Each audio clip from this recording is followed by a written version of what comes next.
¿Estamos listos, Rogelio? Ya. Les doy las buenas noches y la bienvenida a esta nueva reunión de APSAN, organizada por el Comité Científico Cultural. ¿Ya? Tenemos a dos invitados de lujo para hablar esta noche acerca de la presentación del libro llamado Depression and the Personality Dysfunction, de los editores Guillermo de la Parra, Paula Dañino y Alex Penn. La idea es que se va a establecer acá una presentación de Guillermo de la Parra, y luego se va a generar una conversación con el doctor Rogelio Isla. Todos sabemos el valor de Guillermo, podría decir tres cosas en términos formales, que es psiquiatra, psicoterapeuta, psicoanalista, profesor titular de la Universidad Católica, investigador senior del Instituto Milenio para la investigación de la depresión y la personalidad, past president de la SPR, que es esta sociedad de investigación en psicoterapia a nivel mundial. Y Rogelio Isla, por otro lado, también es médico, psiquiatra, psicoanalista, profesor de la Universidad de Chile, jefe de la unidad de psicoterapia dinámica, director del postítulo de esa misma unidad, entre otras cosas.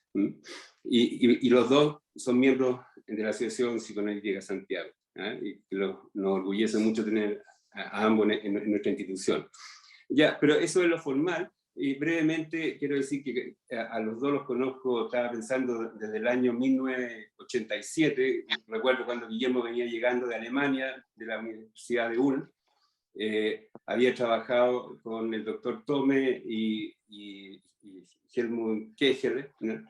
y que habían sido sus profesores, y él era un pionero en la investigación en Chile, ¿no? Más tarde sabemos que el doctor Juan Pablo Jiménez fue a estudiar en el mismo lugar, y yo diría que son dos de las personas más importantes que han impulsado la investigación en Chile en psicoterapia y en psicoanálisis con investigación empírica. Rogelio también, desde esa misma época yo lo conocí, y ambos fueron profesores míos, me ayudaron mucho en el proceso formativo de los primeros años. Pudimos trabajar juntos en el hospital en investigación, y me siento muy agradecido de tenerlos acá juntos una vez más después de todo este tiempo. Así que les doy la bienvenida y un abrazo grande. Eso. No contaste nada de los carretes, Andrés, te faltó esa parte. De esa La época. parte más importante de la unidad de psicoterapia del año 90. Bueno, también podemos hablar de los financiamientos a través de la Polla Corte y no nos ganamos nunca. Claro. Bueno, ya esa es la parte más bizarra, así que será para otro momento. Acá. Está el computador. Ya, voy a entonces, voy a Sí, me voy a silenciar. Voy a compartir pantalla. ¿Qué vamos a hacer con tu cerebro? ¿Cómo no? Si hablamos de esto. Hay un micrófono, parece abierto. A ver. Por eso te digo, ¿qué vamos a hacer con tu cerebro? ¿Hay un micrófono abierto? Sí. Disculpa, me olvidé. Bárbara Ortúzar, Diga. con micrófono abierto. Ya. Bueno, quisiera agradecer de todo corazón esta invitación. Quisiera agradecer este espacio, quisiera agradecer la presencia de ustedes. Veo muchísimas caras conocidas, se me viene así toda la biografía, digamos, ¿no? Así de sopetón, una ola de biografía. Y quisiera empezar, digamos, con agradecimiento, con esta frase muy chilena, digamos, ¿no? No me den, póngame donde haya, ¿no? Y yo he tenido la suerte y he tenido el privilegio de estar en los lugares donde hay, ¿no? O sea, desde lo que mencionaba Andrés, en Alemania, digamos, donde había mucho conocimiento, mucha ebullición científica, un psicoanálisis muy de vanguardia, un psicoanálisis en ese tiempo relacional muy de vanguardia, con investigación empírica, y me nutrí de esa perspectiva, me nutrí de esa mirada también cuestionadora.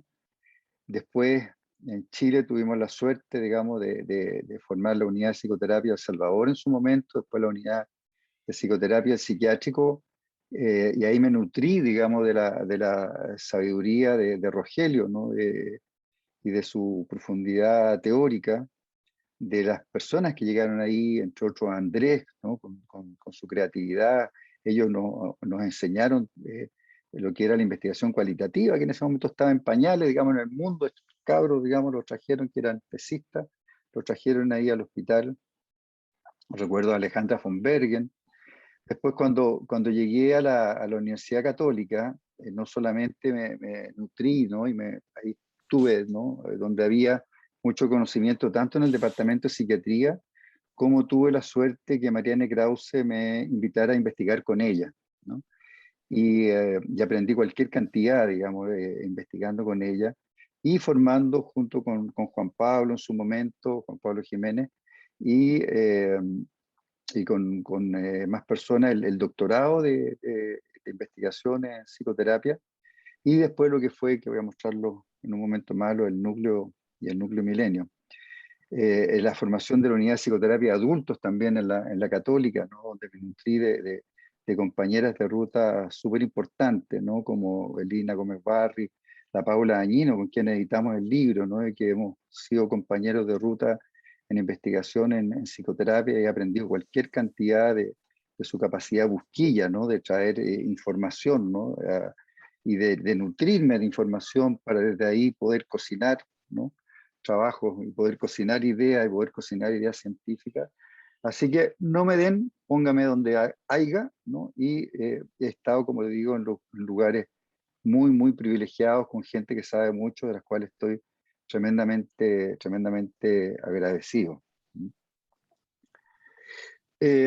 Voy a presentar este libro. El libro se trata de una serie de 6 libros que nace como un proyecto de colaboración entre Springer Verlag, ¿no? Entre la editorial Springer, que hoy en día es una editorial alemana, hoy en día una editorial internacional, y MIDAP. ¿Qué es MIDAP? Para los que no lo conozcan, Juan Pablo, lo voy a introducir a Juan Pablo, lo que es MIDAP. Es el Instituto Milenio para la Investigación en Depresión y Personalidad. El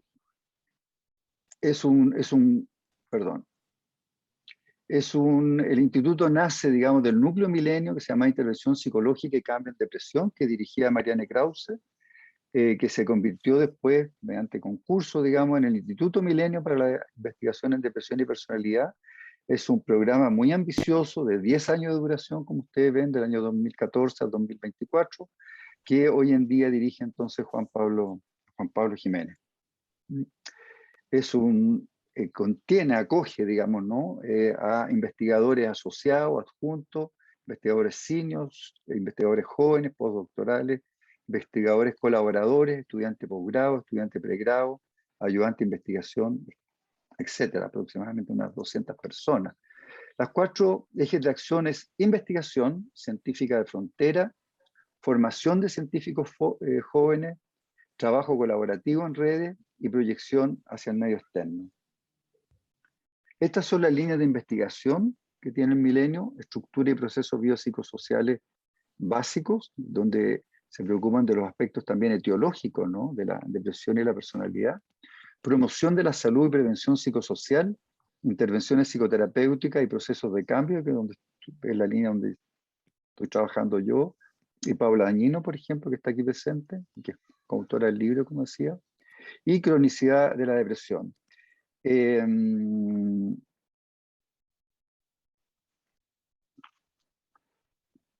Contenido de esta presentación: ¿por qué depresión? Eso muy brevemente. La mayoría de ustedes se manejan esto, digamos, respecto a la depresión en el mundo, y el ejemplo paradigmático, digamos, el ejemplo chileno. La depresión como un síndrome multidimensional, después una mirada contemporánea sobre la depresión y los trastornos de personalidad, y ahí vamos a ir entrando, digamos, a lo que son los dominios funcionales, ¿no? Con este extraño título que tiene el libro, ¿no? The Functional Domains, digamos, de dominios funcionales. Depresión compleja y su relación con la personalidad. Y entonces vamos a entrar después a la serie Springer de depresión y personalidad, para poner, digamos, el foco en el libro 1, depresión y disfunción de personalidad. Bueno, como ustedes saben, digamos, la prevalencia global de la depresión se estima al 4,4% en el mundo. La depresión es una de las principales responsables de discapacidad, autodaño, suicidio, falleciendo alrededor de 800.000 personas cada año por esta razón. Se estima que para el año 2030 la depresión va a ocupar el primer lugar en la medición de carga de enfermedad según los años de vida ajustados por discapacidad. La depresión y la esquizofrenia aumentan entre 40 y 60% la probabilidad de sufrir una muerte prematura, ya sea por suicidio o problemas de salud física, ¿no? Y eso es algo que se ha estudiado en los últimos años, digamos, de que estas patologías se asocian a mayor enfermedad física, tales como cáncer, enfermedades cardiovasculares, diabetes, infección por VIH. Y en Chile, digamos, el problema es especialmente serio, ¿no? En 15,8% de la población hay presencia de síntomas depresivos. La prevalencia de depresión a nivel nacional es de 6,2%, que es aproximadamente un 20% más alto que el promedio mundial. Estas cifras son pre-pandemia, ¿no? Y la proporción de mujeres deprimidas es 10,1%. Esto es 5 veces mayor que la de los hombres deprimidos, que es 2,1%, ¿no? O sea, y esta relación, ¿no? 5-1 es mayor que en el mundo, que de 2-1, ¿ya? Y esto, como lo ha expuesto probablemente Juan Pablo, digamos, en distintos foros, la mayor prevalencia se da en mujeres de bajo ingreso respecto a mujeres de alto ingreso. Esta es para echar una mirada general, digamos, de cómo estas cifras han empeorado dramáticamente, ¿no? Con la pandemia. Digo, es una mirada general porque las fuentes no son las mismas, las fuentes de registro.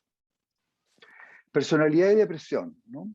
La idea es que como el pensamiento, ¿no? Y la aproximación ha ido avanzando de una medicina centrada en los trastornos, ¿no? A una medicina centrada en la persona, lo que ha llevado a la medicina personalizada, hacia la medicina centrada en disfunciones y ha llevado finalmente a lo que se llama la medicina de precisión, ¿no? Que es este programa impulsado por Obama, pero que ha impregnado como las distintas disciplinas dentro de la salud y de la salud mental. Esto se viene ya trabajando, ¿no? Y se viene pensando ya desde ese tiempo. Piensan ustedes que este es un trabajo del 2010, ¿no? En que plantea Hasler, digamos, que no es posible sostener un modelo etiopatogénico único de la depresión. Si ustedes piensan, digamos, todas estas hipótesis, ¿no? Neurobiológicas y clínicamente pertinentes, la depresión tienen apoyo empírico, ¿no? Vulnerabilidad genética, alteraciones de la actividad del eje hipotálamo hipofisario suprarrenal, deficiencia de las monoaminas, disfunciones de regiones cerebrales específicas, procesos neurotóxicos y neurotróficos, etcétera, ¿no? Ustedes ven como todas estas se mantienen en pie, coexisten, digamos, ¿no? Toda esta hipótesis.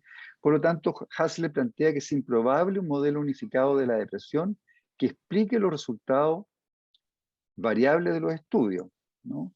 Puesto que todas las teorías de la depresión se aplican únicamente a algunos tipos de pacientes deprimidos, pero no a otros, el conocimiento existente en la actualidad se contrapone a una hipótesis unificada de la depresión, ¿no? Aquí tenemos expertos en el tema, ¿no? Alberto ¿Sin Boto. cámara? En consecuencia, los tratamientos antidepresivos que comprenden los métodos psicológicos y biológicos se deben ajustar a pacientes individuales y estados patológicos individuales, ¿no? Entonces aquí tenemos cómo esto se ha ido moviendo, como dice Hasler, ¿no? Hay un micrófono abierto, parece. Como dice Hasler, entonces esto ha evolucionado, digamos, hacia el desarrollo de una medicina personalizada que tiene el potencial de ajustar en forma individual las intervenciones y abrir nuevos caminos para la evaluación de nuevos métodos terapéuticos, ¿no? Y esto de la medicina personalizada ya lo venía planteando nuestros maestros, digamos, Tommy Kegel, ¿no? Que hablaban de la indicación adaptativa, ¿no? Que nosotros hablábamos aquí en el hospital psiquiátrico, después en la UPA, ¿no? De la indicación adaptativa. Y Van Praag va más allá, digamos, y plantea el tema de la funcionalización, ¿no?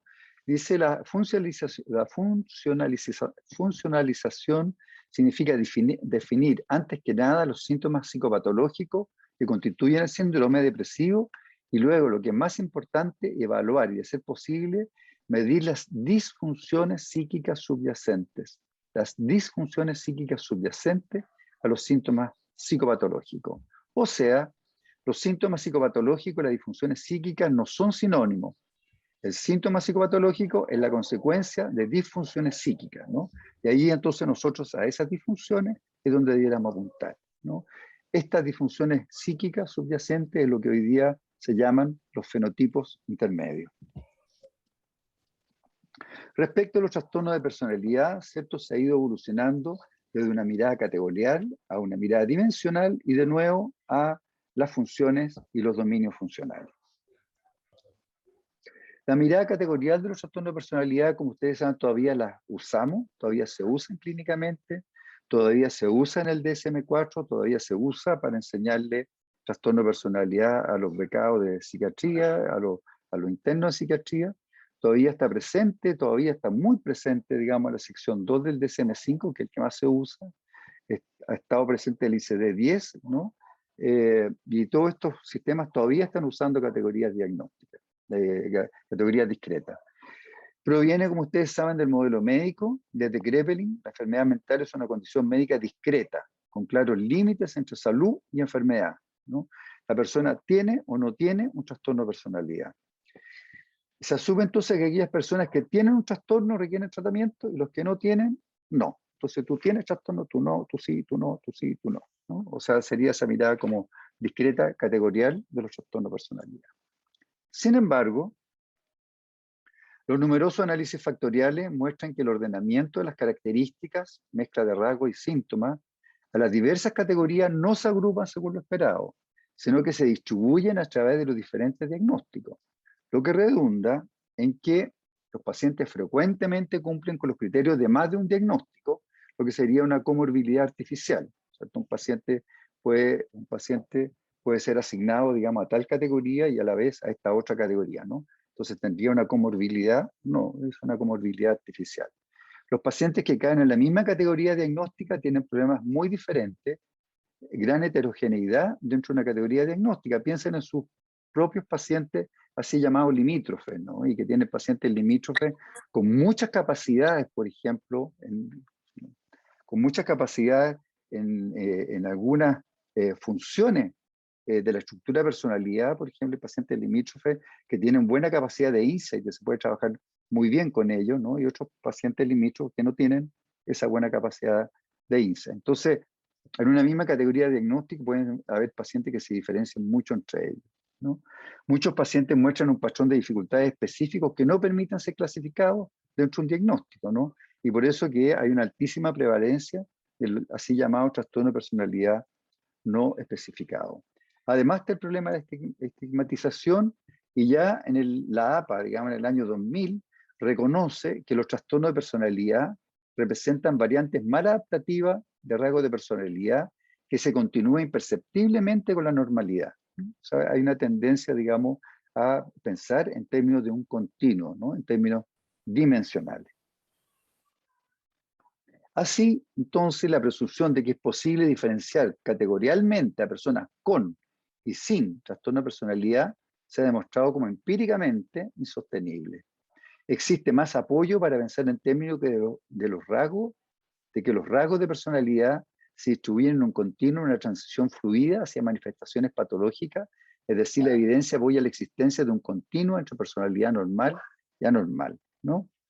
Y es así entonces que si bien el DSM-5 no se atrevió a tomar esta perspectiva para el grueso, digamos, ¿no? de su modelo y el grueso de su clasificación, ¿no? En cuanto a vulnerabilidades de personalidad, sí la sección 3, ¿no? Del nuevo avance del DSM-5 plantea un continuo según el funcionamiento del self y las relaciones con el objeto, ¿no? Esto es interesante porque el DSM-5 se compromete, ¿no? Y toma una perspectiva que es completamente psicodinámica, psicoanalítica, ¿cierto? Que se basa en el desarrollo del self, digamos, y de las relaciones de objeto. Esto, ¿se acuerdan que lo discutíamos a propósito, digamos, de formar organizaciones psicoanalíticas o ser parte o no ser parte de la IPA? Y habían personas como yo que planteaba que el psicoanálisis ya impregnaba la salud mental, digamos, estaba de alguna manera en la salud mental, y es un ejemplo de eso, ¿no? Entonces, ellos clasifican, ¿cierto? Plantea un continuo entre el funcionamiento del self y de las relaciones de objeto de acuerdo al level of personality functional scale, ¿no? Y ellos hablan de un deterioro leve, moderado y grave, manteniendo ciertas categorías según rasgo, ¿no? Lo que plantean ellos, ¿cierto? Que el siguiente modelo alternativo, el DSM-5, los trastornos de personalidad se caracterizan por dificultades en el funcionamiento, ¿no? De nuevo, entonces estamos hablando del funcionamiento de la personalidad y por rasgos de personalidad patológico.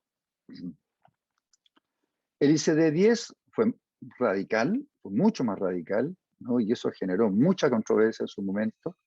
Esto es reciente, en el 2017, abolió las categorías, ¿no? De trastorno de personalidad, excepto una que él se planteó que dentro del continuo hay un momento en que hay un trastorno de personalidad de acuerdo a un continuo de dificultades de personalidad, ¿cierto? Que son los pacientes como difíciles, ¿no? Los pacientes en medicina, ¿no? Pacientes que ponen problemas, ¿no?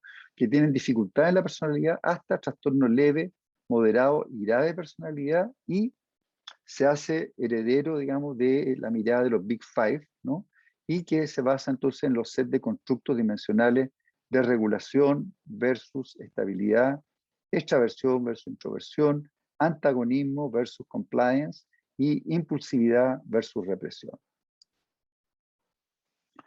Ahí y en ese ambiente, ¿no? En ese ambiente intelectual, en ese ambiente científico, entonces viene instalándose a partir del 2008 el Research Domain Criteria, ¿no? Como un aporte radical a esta perspectiva dimensional, no solamente para los trastornos de personalidad, sino que también para toda la salud mental, ¿no? Para toda la salud mental, ¿no? Esto generó mucha controversia. Thomas Insel, en el año 2013, digamos, cuando estaba a pocas semanas de salir el DSM-5, esto es sabido, digamos, ¿no? En el anecdotario de la salud mental, sacó un blog criticando, ¿no? Severamente al DSM-5 y planteando entonces como alternativa al DSM-5 este Research Domain Criteria, ¿no? Es un intento de crear una nueva taxonomía de los trastornos mentales, acercando toda la potencia de las investigaciones genéticas en neurociencia y de la conducta al problema de la enfermedad mental. El RDoC es la patología en términos de desviaciones de sistemas funcionales fundamentales. Entonces estamos de nuevo en el área, digamos, de la función, que se va convirtiendo entonces en este continuo en una disfunción. Pretende ordenar y clasificar la evidencia empírica en salud mental en 5 dominios funcionales que contienen diversos constructos. Esa es la matriz, ¿cierto?, que plantean ellos. Acá tenemos los dominios funcionales, ¿cierto? Los sistemas de valencia negativa, los sistemas de valencia positiva, los sistemas cognitivos, los procesos sociales y los sistemas de activación y arousal. Y estas son las unidades en que esto puede ser estudiado. O sea, esto es una especie de esqueleto, ¿no? Y que en este esqueleto se va rellenando con los resultados de la investigación empírica, y que para cada uno de estos acercamientos, desde el gen, la molécula, las células, los circuitos neurológicos, la fisiología, la conducta, los autorreportes, requieren entonces paradigmas de estudios que van a ser diferentes. Esto es lo mismo en español, ¿no? Entonces estos son los sistemas, ¿no?, de valencia negativa, que es la conducta, digamos, frente a la amenaza, ¿no? Amenaza aguda, amenaza potencial, amenaza sostenida, pérdida. Valencia positiva, motivación para la aproximación, sensibilidad inicial al refuerzo. Están todos los sistemas cognitivos, procesamiento social, que esto nos va a interesar, digamos, ¿no? Afiliación, apego, comunicación social, la capacidad de autopercepción, autoconocimiento, ¿no? La percepción y comprensión de los demás. Y si nosotros hacemos un zoom, ¿no?, a los procesos sociales, ¿cierto?, nos van a interesar la percepción entonces y comprensión del self, ¿no?, la capacidad del self-knowledge, ¿no?, del autoconocimiento, y esto es susceptible, ¿no?, de ser estudiado en estos distintos niveles, y la percepción y la comprensión del otro, incluyendo la comprensión de los estados mentales del otro. ¿Qué pasó? Y en eso nosotros somos expertos, se supone. Entonces, el ART-Doc permite que se pueda abordar terapéuticamente, y esto es bien importante y bien revolucionario, si ustedes quieren, diferentes disfunciones que caen dentro de una misma categoría diagnóstica tradicional. Por ejemplo, en el caso del paciente depresivo, se pueden abordar la disfunción autocrítica como la disfunción inhibición conductual del paciente depresivo. Pero lo que es más interesante, también una misma disfunción puede presentarse y abordarse de manera transdiagnóstica a través de diferentes categorías diagnósticas como la desregulación emocional de los pacientes con comorbilidad borderline y depresión, ¿cierto? O sea, ahí en ese caso estaríamos matando nosotros dos pájaros de un tiro al abordar una desregulación que va a ser común a los dos cuadros, ¿no? Permite, digamos, que se desarrollen tratamientos modulares que tengan como foco ese dominio funcional afectado. Ahora, para complejizar esto, ¿cierto? La realidad clínica que si uno va a tratar la depresión, se va a encontrar, digamos, con la depresión compleja, ¿no?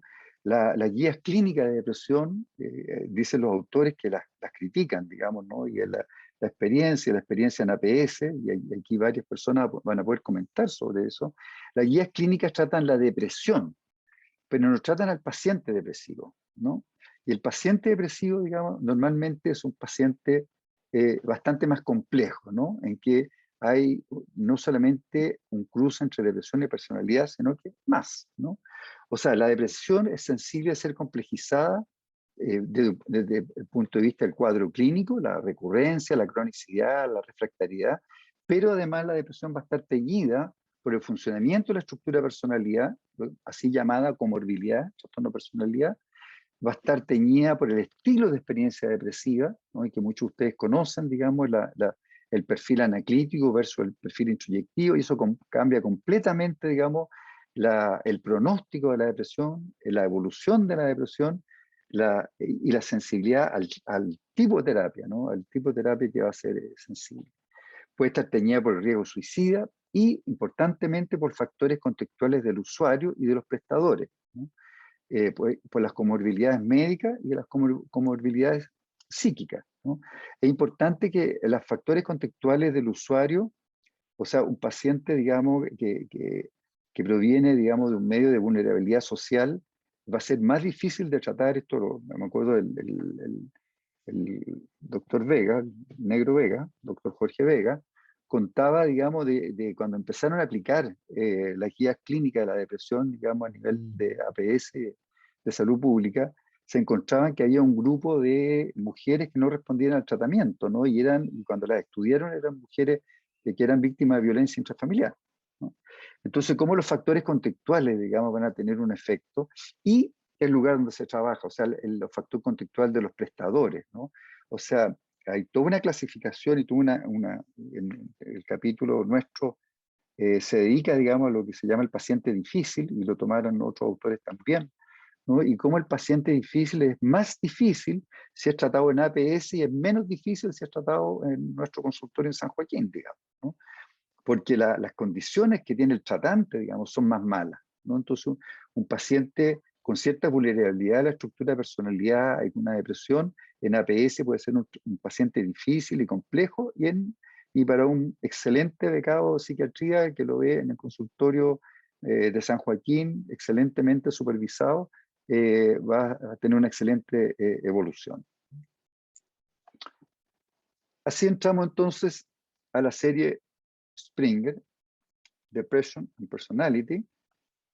Y la serie pretende, los editores de la serie es Marianne Krause, quien habla, y Alemka Tomisic, y la serie pretende cubrir la estructura y los procesos biopsicosociales básicos relacionados con la depresión y su interacción con la personalidad. Pretende cubrir estrategias de intervención psicosocial y promoción de la salud que prevengan condiciones adversas tempranas asociadas a depresión y disfunción de personalidad, intervenciones psicoterapéuticas y mecanismos involucrados en el alivio sintomático y proceso de cambio en diferentes tipos de pacientes depresivos, y pretende cubrir intervenciones de rehabilitación y reintegración orientadas a reducir la cronicidad de la depresión, manteniendo los logros de los tratamientos, así como tópicos asociados al riesgo de recurrencia o cronicidad de la depresión, ¿no? Estos son los 6 libros, ¿no? El primer libro es este que estamos presentando acá, disfunción de depresión y disfunción de la personalidad, una perspectiva desde los dominios funcionales.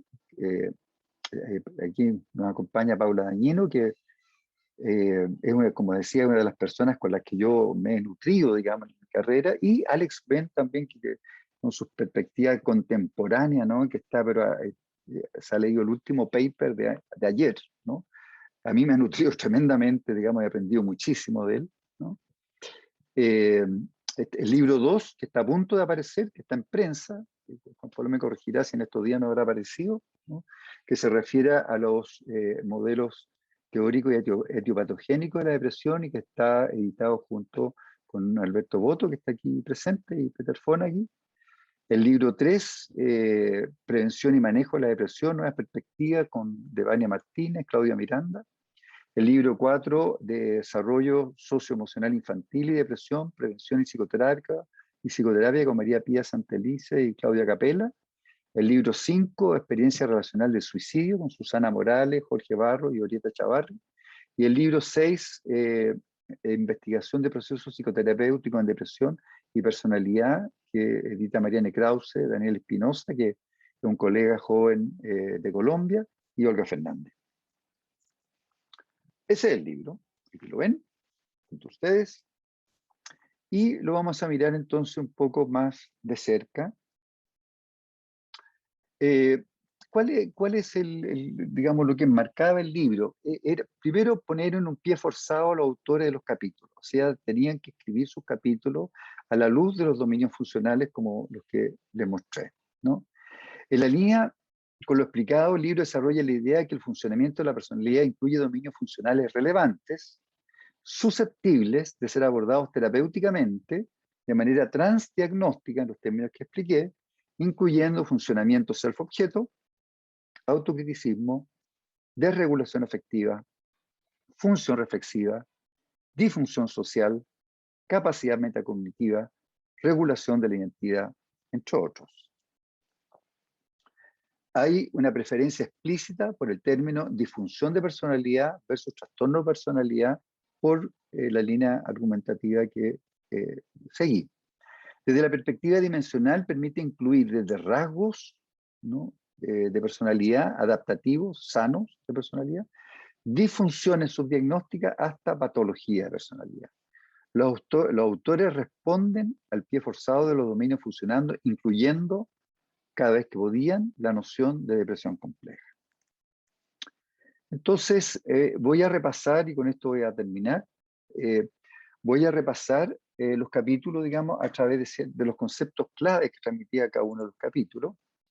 Este capítulo 1, escrito por Mariane Krause y Alex Ben, lo recomiendo porque es excelente. Habla de la relevancia de los fenotipos intermedios que subyacen a los fenotipos complejos como depresión en su interacción con la personalidad, ¿no? Y plantea entonces la idea de que los tratamientos deben estar enfocados a esos fenotipos intermedios. La sección 1 incluye los dominios de disfunción de personalidad que complican la presentación del tratamiento de la depresión. Este es un libro, digamos, escrito en un 50%, 50-50 por autores extranjeros y 50 por autores nacionales, la mayoría provenientes del MIDAP. La mayoría proveniente... A correo, claro. Hay un micrófono abierto. La mayoría proveniente de MIDAP, ¿no? Entonces, el dominio funcional de la identidad, que está escrito por Klaus Schmeck, Susanne Schlüter-Müller y Nelson Valdés Sánchez. Klaus Schmeck y Schlüter-Müller son autores alemanes suizos. Nelson Valdés es un colega joven, ya han pasado los años. Ellos plantean la disfunción de la identidad en depresión y personalidad y la relación bidireccional que existe entre ambas, ¿no? En el sentido de que el adolescente depresivo puede tener dificultades en crearse una identidad, o un adolescente con un problema de difusión de identidad puede tener depresión por estas dificultades, digamos, ¿no?, en generar la identidad. El dominio funcional de la regulación afectiva estos dos capítulos están asociados. el dominio funcional de la regulación afectiva y el dominio funcional de la relación self-objeto. El de la regulación afectiva está escrito, es un capítulo escrito por Carola Altimir, Cecilia Lacerda y Paula Dañino, aquí presente, y discute la regulación afectiva producto de mecanismos que se encuentran en la intersección de varios de los sistemas propuestos por el RDoC. La regulación afectiva parte fundamental del desarrollo del self en el marco de la relación de apego, ¿no? Son verdaderos ladrillos que hay que estudiarlos con mucha calma porque se aprende cualquier cantidad de estos dos capítulos, ¿no? El dominio funcional de la relación self-objeto, escribe Nicolás Lorenzini, que es un chileno que ha trabajado y trabaja con Peter Fonagy, con Patrick Lewton, y escribe en este capítulo sobre la interacción de los tres, donde aparecen la interacción de los tres dominios funcionales: regulación del estrés, refuerzo, sistema de mentalización, sistema de procesos sociales, y ambos capítulos entonces siguen las recomendaciones del RDoC, donde incluyen el impacto del ambiente, la adversidad en la infancia, en el desarrollo de la regulación afectiva y la relación self-objeto. El capítulo 5 está escrito por un grupo de Nueva York, ¿no? El dominio funcional de la disfunción social y depresión compleja, y que se enfoca en la unidad de análisis, conducta y autorreporte del RDoC, planteando un tratamiento que apunta a mejoría en las disfunciones en esta área junto con logros en los síntomas depresivos.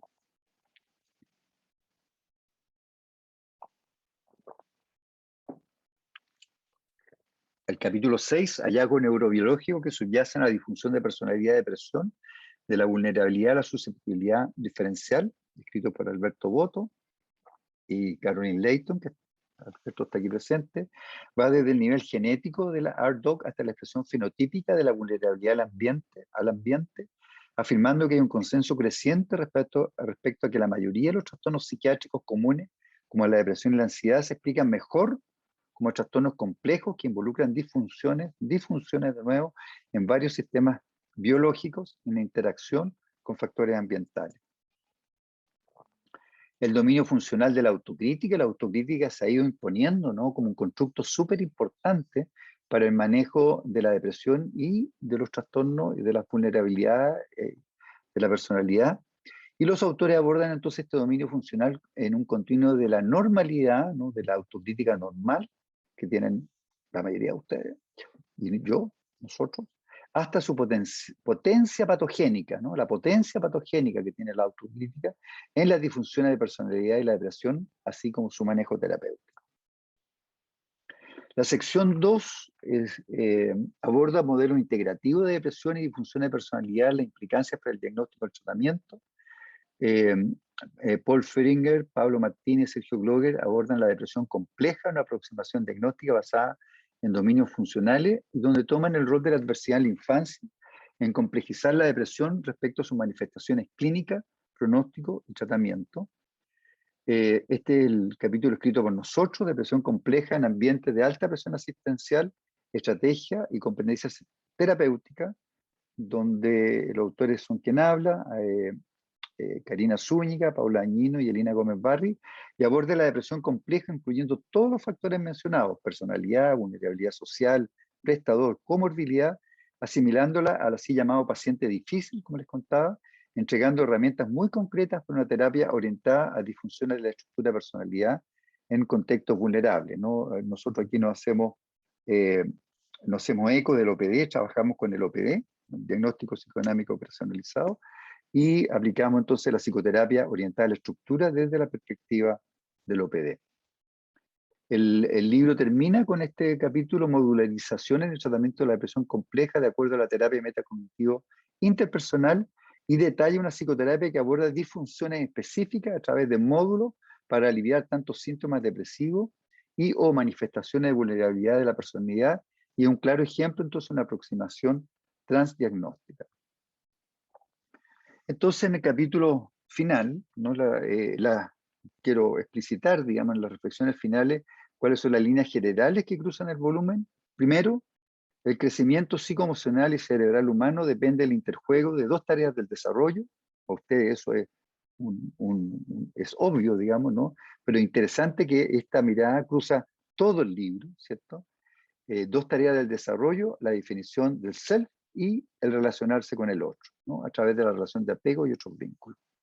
Alteraciones en este balance llevan a susceptibilidades diferenciadas a estresores ambientales que generan depresión y o disfunciones de personalidad, además de otras patologías, donde la disfunción autocrítica aparece como uno de los fenotipos intermedios y que parecen jugar un rol relevante, donde parecen haber etiopatogenias cruzadas entre las disfunciones de personalidad y depresión, y eso se repite a través del libro, ¿no? Y se repite a través de la investigación de estas etiopatogenias cruzadas, contrariamente a lo que el sentido común pudiera pensar, digamos. La adversidad en la infancia es un factor crítico en la vida de las personas, porque los hace vulnerables a diversas patologías, ¿no? No hay una relación entre una adversidad y una patología, que es lo que está asociado al factor P. Las intervenciones terapéuticas enfocadas en los mecanismos de disfunciones subyacentes, fenotipo intermedio, pueden generar respuestas favorables en depresión y vulnerabilidades de la personalidad. Y ha habido un progresivo cambio de paradigma, ¿no? Como he venido explicando en la presentación en los últimos años, desde una aproximación centrada en el trastorno, pasando por una aproximación centrada en la persona, el paciente, a una aproximación centrada en la disfunción. Este último abordaje, a la luz de los contenidos de este libro, podemos definirlo como psicoterapia de precisión. Para terminar, nosotros abogamos, ¿no?, por lo que se ha llamado, digamos, la práctica psicoterapéutica basada en la evidencia, ¿ya?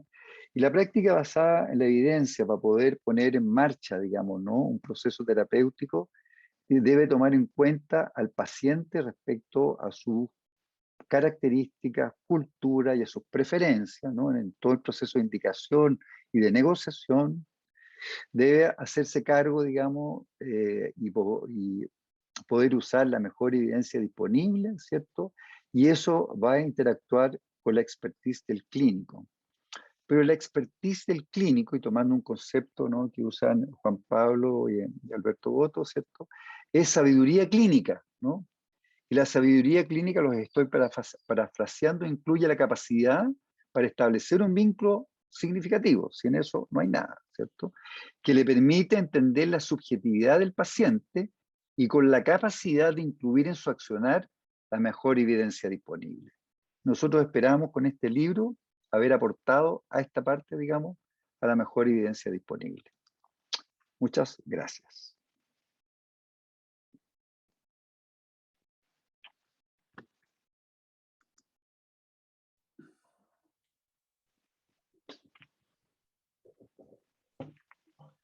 Muchas gracias, Guillermo. Hola, Rogelio. A ver. Muchas gracias, Guillermo. Y ahora vamos a escuchar el comentario de Rogelio. Bueno. Bueno, gracias por la invitación. Yo también no me voy a alargar la parte introductoria porque somos conocidos hace mucho tiempo, pero tengo que decir que así como Guillermo, digamos, fue tan amable para decir que para él fue una suerte encontrarse con tanta gente, bueno, yo tengo que decir lo mismo, digamos. Efectivamente, a propósito de la imagen de Condorito, yo también me siento así como contento de haber conocido gente que nos pone en un orden, como dicen algunas líneas analíticas, en un orden simbólico, ¿no es cierto? Que uno es deudor de muchos antecedentes, digamos, ¿no? Entonces a veces uno habla, pero habla desde un lugar que es como ordenar las palabras de nuevo, digamos, ¿no es cierto? Porque existen desde hace mucho tiempo y de alguna manera nos han impregnado a todos, digamos, ¿no? Entonces, ese lugar que uno ocupa en una cadena, así, ¿no?, en el cual de pronto uno habla, pero a lo mejor al hablar uno se está escuchando a un profesor que le habló así a uno, ¿no? Está hablando un papá, a veces está hablando un hermano, está hablando alguien habla entre nosotros. Y algunos analistas dicen que, de ciertas líneas también, ¿no es cierto?, que a veces uno habla sin saber mucho quién habla dentro de uno, digamos, ¿no? Y que de pronto la experiencia y el encuentro con otro, el que de pronto pone en evidencia algo que hasta ese minuto puede ser inconsciente, ¿no?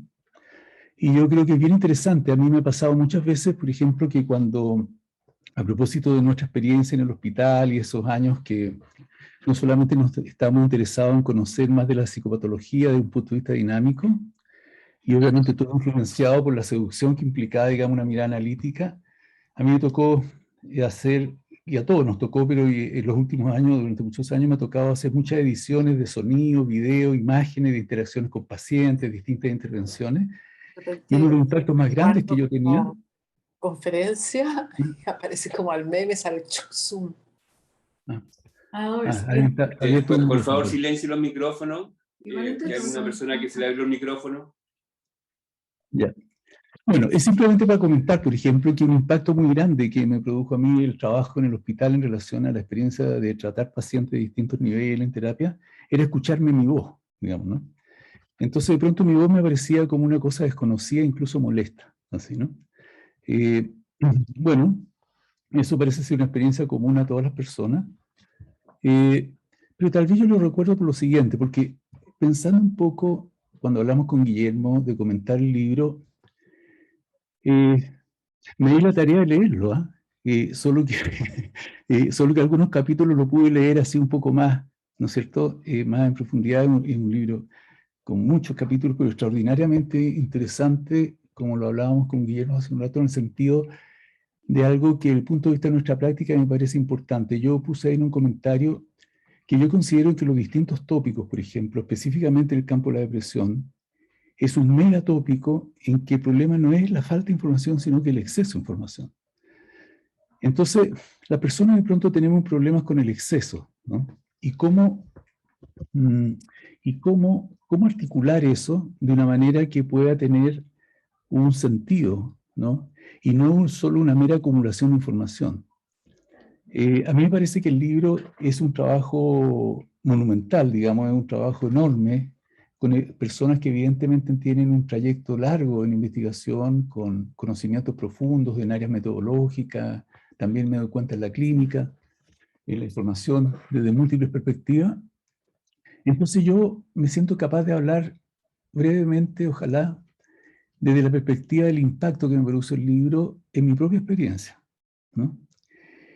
Y a mí se me ocurrió, fíjate, que desde el punto de vista de que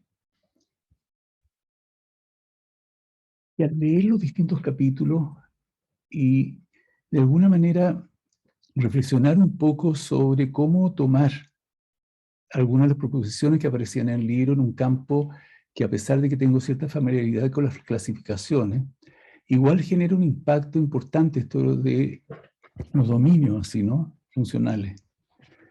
Yo sé que cualquier profesional, por ejemplo, en salud mental, no puede negar el impacto clínico, cultural, social y político de la depresión como un fenómeno que incluso trasciende la clínica.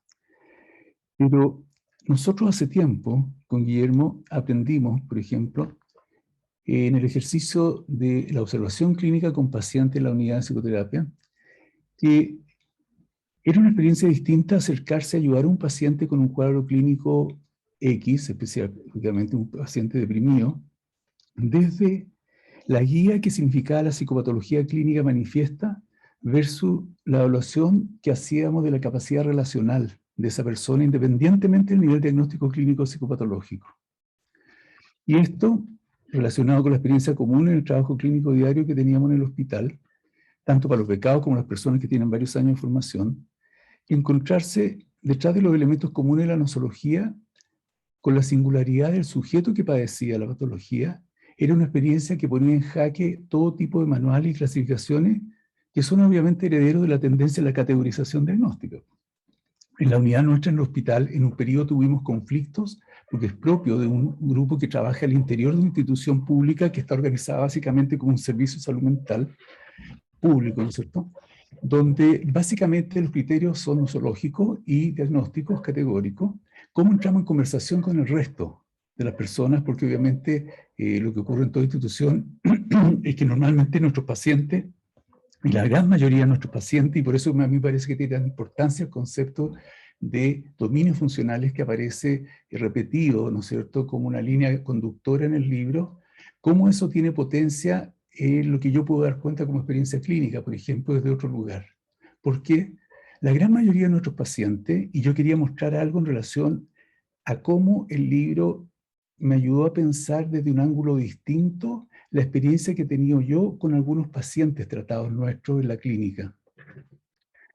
¿En qué sentido?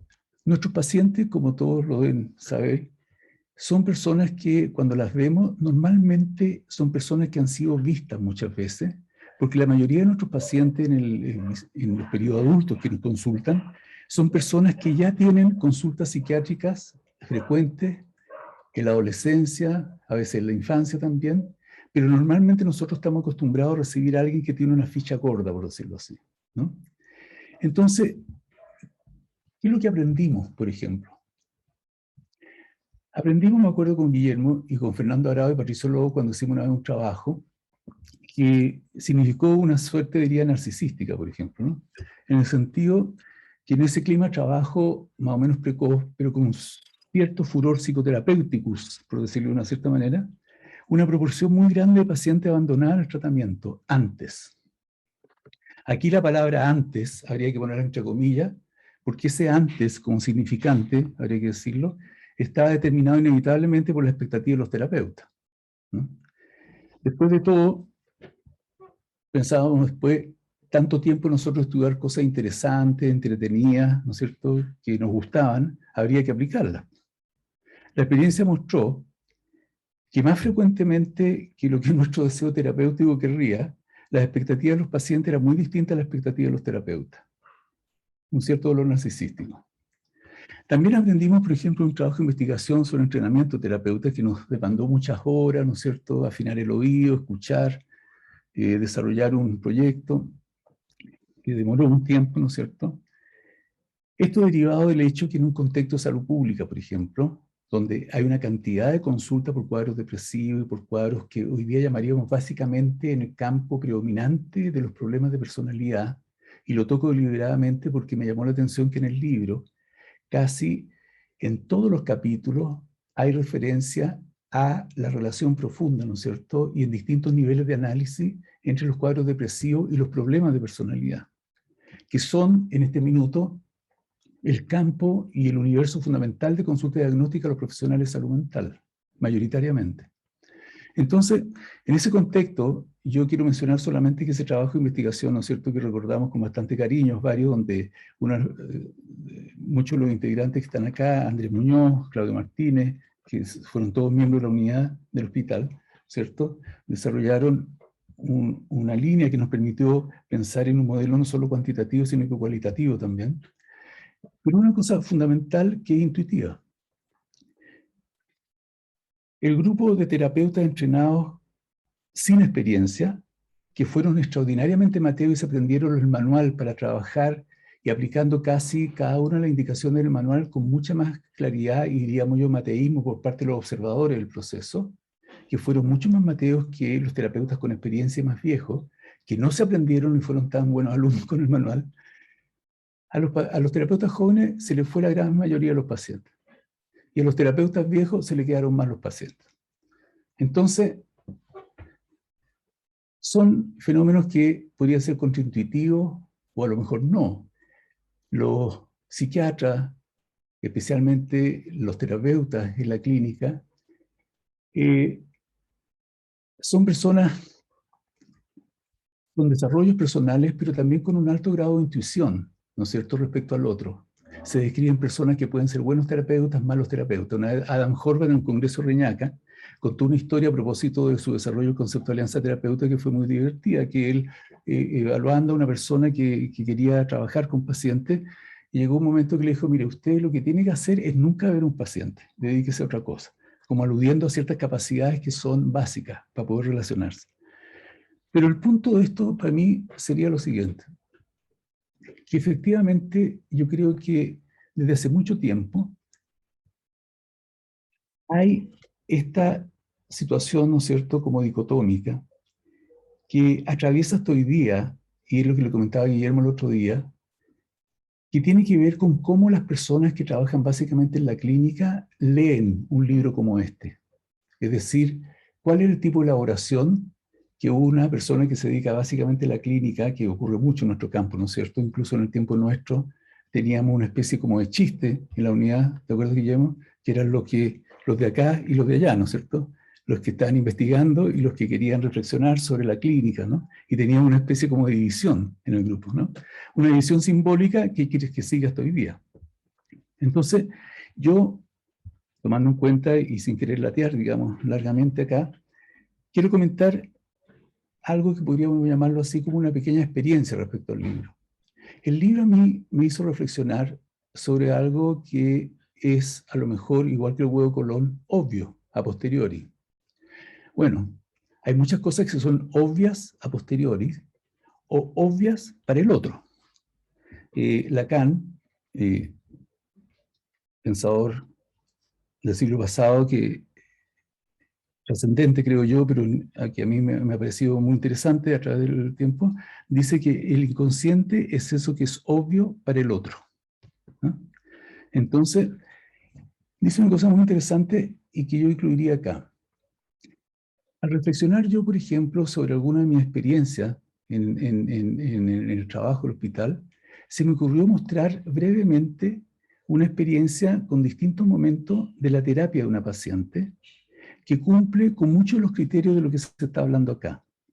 Es una mujer que cumple con los criterios que usamos categorialmente, incluso para hablar de trastorno de personalidad, una mujer que tuvo intentos suicidas, que tuvo una vida tremendamente compleja, con elementos traumáticos, y que me gustaría mostrarle 3 o 4 cosas que apuntan a algo que es una... que me parece a mí profundamente ligado con algunos de los planteamientos que están en el libro en relación a esto de los dominios funcionales. Si yo reflexiono, por ejemplo, sobre el proceso terapéutico y el tratamiento de esta paciente mía, yo diría que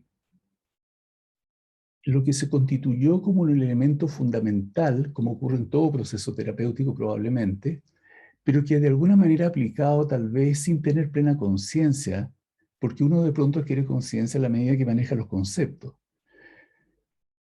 Yo pensaría, por ejemplo, que intuitivamente se podría pensar que lo que se constituyó como una herramienta terapéutica fundamental en este paciente no fue efectivamente algo que la mayoría de los psicoanalistas o la mayoría de las personas que le interesan los procesos terapéuticos podría reflexionarlo de manera parecida.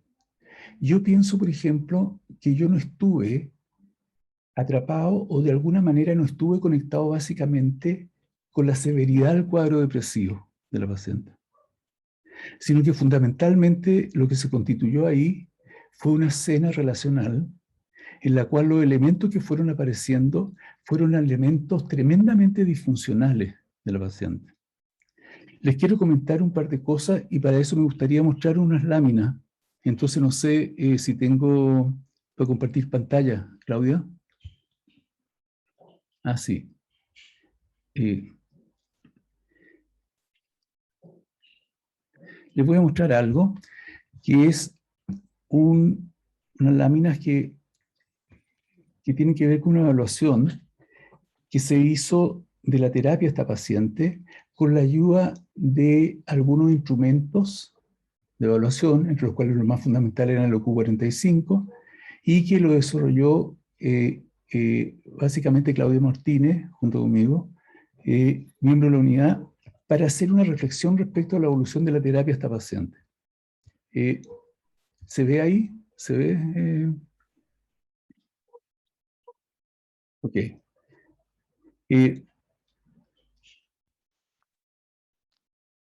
Mire, les voy a comentar algo. Esta paciente era una mujer de 37 años, casada, con 3 hijos, 2 mellizos, los 2 mellizos de 9 años, otros de 2. Tenía estudios técnicos. En septiembre de 2005 consultó a un médico general por insomnio, fue enviada para tratamiento de especialidad, pero cuando la evaluamos, ¿no es cierto?, fundamentalmente nos interiorizamos de que ella era una persona que como antecedente tenía un antecedente de múltiples consultas psicológicas y que había estado básicamente desde los 18 años con tratamiento psiquiátrico y con un antecedente muy importante que eran 3 intentos de suicidio y el último fue tremendamente severo.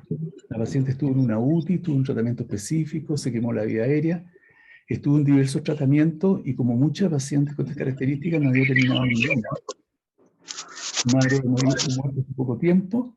El padre de la paciente era un predicador evangélico que terminó preso por pedofilia Y ella tiene una serie de características de personalidad, pero fundamentalmente se veía a sí misma como una persona con cierto rasgo obsesivo, pero como una persona, se definía a sí misma como tremendamente rígida y desconfiada de las Rogelio, relaciones humanas. Rogelio, ¿Sí? a alguien se le abrió el micrófono, que tú estás como anfitriona, así que tienes que silenciarlo. Carola, ¿por qué? Perdón, Corta. ¿Ahí? ¿Me salgo para...? o- No, No, no, no, no. está, Ah, ya. No, está no. bien. Bueno, voy a hacerlo con cierta rapidez para poder... desarrollamos una psicoterapia sin límite de tiempo. Fueron 120 sesiones, en realidad, no 119, después de 3 años de tratamiento. Y lo que quiero mostrarles simplemente es algo que me parece interesante a mí. Esta paciente se evaluó de acuerdo a un instrumento que evalúa el perfil de apego de la paciente. Ese es el perfil de apego de la paciente. Ese es el perfil de apego del terapeuta. Esa es la diferencia en el perfil de apego del terapeuta. Sobre eso tenemos algo que decir respecto a la diferencia de los perfiles de apego para poder pensar en matching o no matching entre paciente y terapeuta. ¿Ah? Estos son los perfiles de apego según entrevista de autoevaluación. Este es el perfil de la paciente. Vean ustedes la diferencia en la autoconcepción de sí misma. Bueno, lo que me parece interesante demostrarles es que la paciente, la escala global del OQ45, que muchos conocen seguramente, ¿no? Que esta escala que evalúa, ¿no es cierto?, una escala de síntomas, relaciones sociales, ¿cierto? Llega con una sintomatología muy alta que en la 9ª sesión está bajo el nivel que consideramos, de acuerdo a la evaluación posterior, bajo el nivel sintomático, ¿no? Entonces, aquí se produce una situación que es como interesante, en el sentido de que vean ustedes los índices puntuales de OQ en la primera sesión y después en la 8ª sesión, ¿no? Y hace reflexionar esto, específicamente tomando el caso de esta paciente. Y si nosotros miramos, por ejemplo, un momento acá, un segundo, por favor.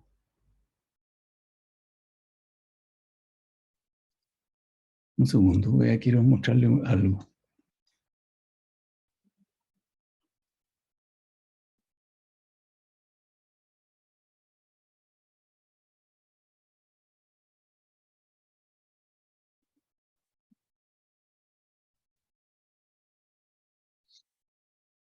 Ok. Si yo miro a la paciente en la primera entrevista, en la segunda entrevista, y veo clínicamente a la paciente, me gustaría mostrarle 2 minutos de la entrevista para que ustedes le vean la expresión facial, para que vean, por decirlo así, la forma de presentación de la paciente.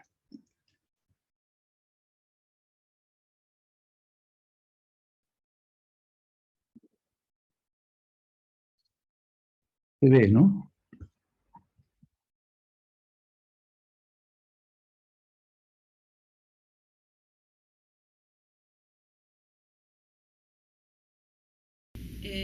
Dentro de todo ese periodo yo he intentado 3 veces suicidar. Ya. La última vez fue la más grave, sí, porque estuve como un mes hospitalizada porque me quemé toda la vía aérea, de aquí, del esófago hacia abajo. ¿De qué forma? Tomé ácido. ¿Tomó ácido? Ah. ¿Y eso fue hace cuánto tiempo? A los 30 años. 30 años. ¿Sabe? Entonces yo tengo una sensación en este minuto que me gustaría compartirla con usted.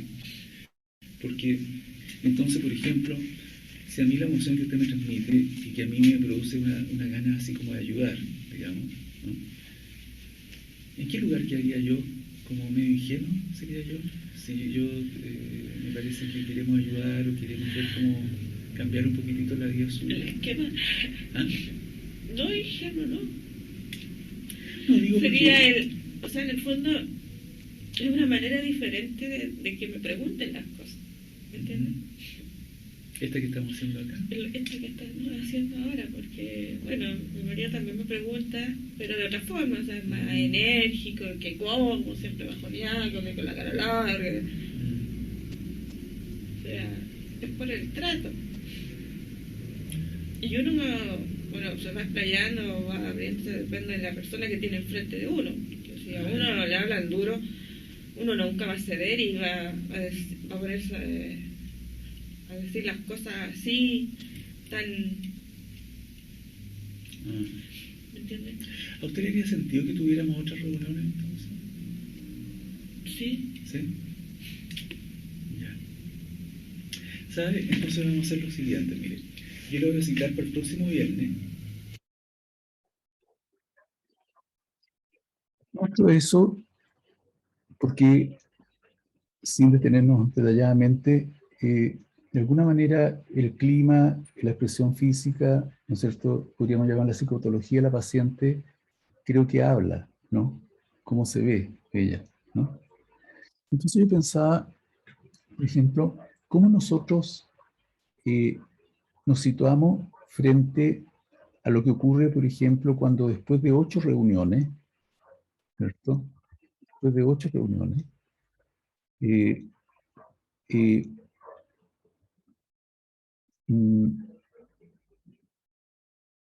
acá.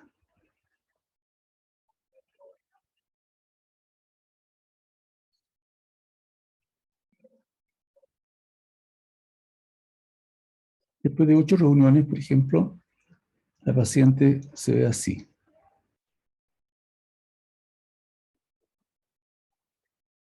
Esto dura muy poquito, así que a ver si lo escuchamos. Quería preguntarle, ¿cuántas sesiones más me quedan como para darme de alta?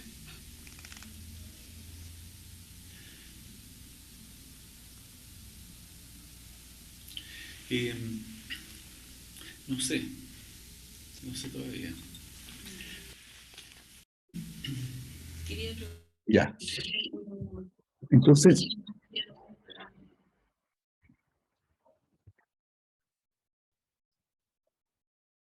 interesante de observar eso, digamos, ¿no? En el sentido, por ejemplo, que bajo cierta perspectiva, no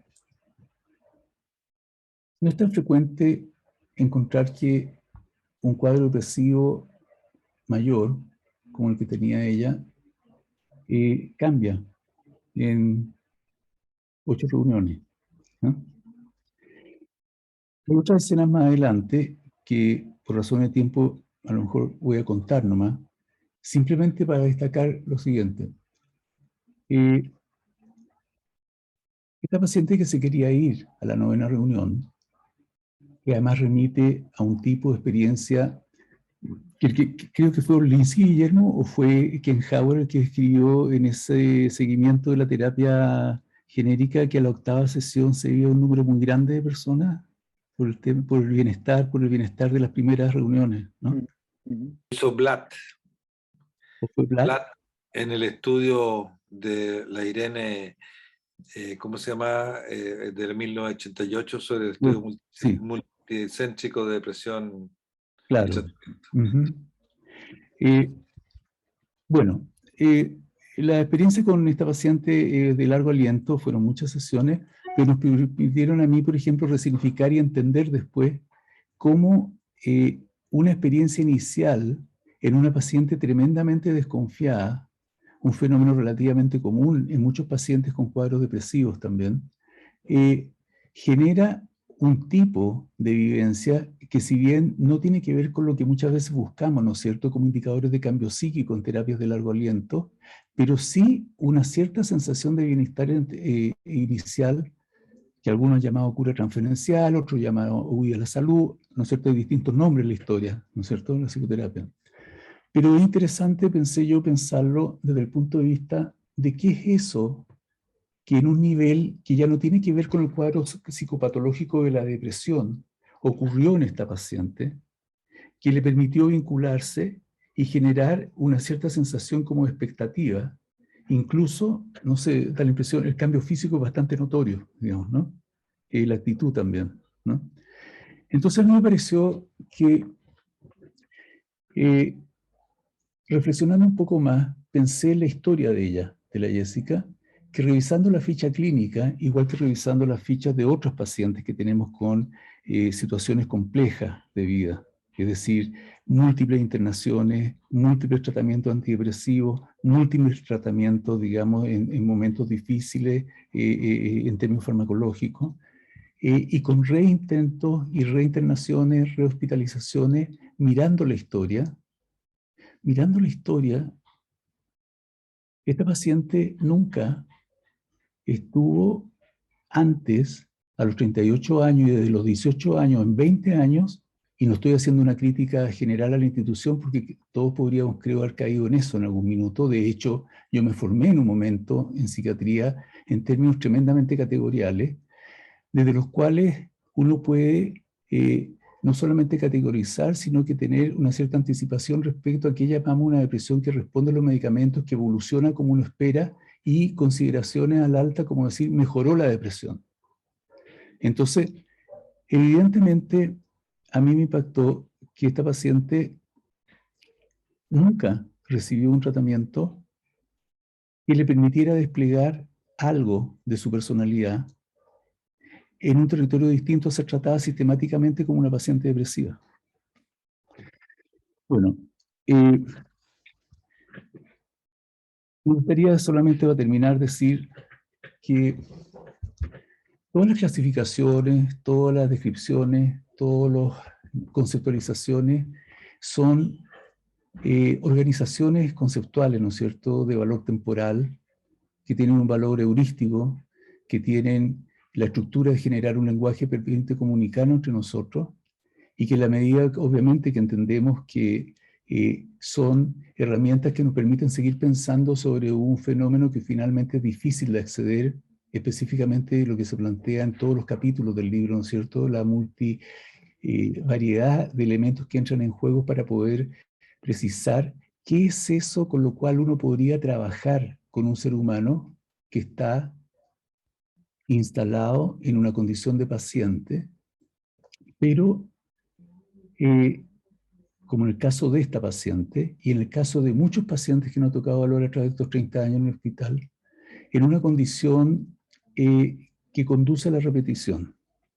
O sea, a mí me parece que muchos de los elementos que están en el libro, con esa elaboración de niveles de información tremendamente importantes, que es propio de la investigación, ¿no es cierto? Porque muchos de los contenidos que aparecen en los capítulos del libro, yo creo que son leídos por parte de los clínicos de una forma en que da cuenta de una cierta intuición que uno tiene respecto a distintas situaciones, especialmente en el campo tan complejo de el fenómeno depresivo. Pero otra cosa es el dato duro, otra cosa es la evidencia, otra cosa es el dato que acompaña y que me permite entonces ingresar en una zona de mayor claridad, porque yo creo que si efectivamente, como en el caso de mi paciente, tenemos más acceso a entender cuáles son esos dominios funcionales que perturban la vida de la paciente independientemente de su categoría diagnóstica, tengo que reflexionarlo más todavía yo, pero a mí me parece que es un avance, ¿no? O sea, es un avance que nos ubica probablemente en un campo de acceso al sujeto que padece. Y bueno, y si eso está en beneficio, yo creo que sería todo el valor que tiene en beneficio de los pacientes. Bueno, dejo ahí el comentario porque si no va a ser una longitud extrema esto.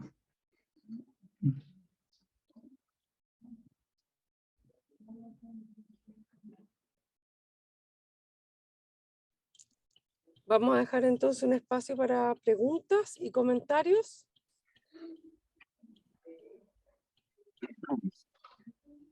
Yo podría reaccionar a lo de Rogelio, pero me lo voy a guardar porque ya ocupé una mitad, Rogelio la otra mitad. Así, guardar por ahora. Después te quiero hacer un comentario. Ya.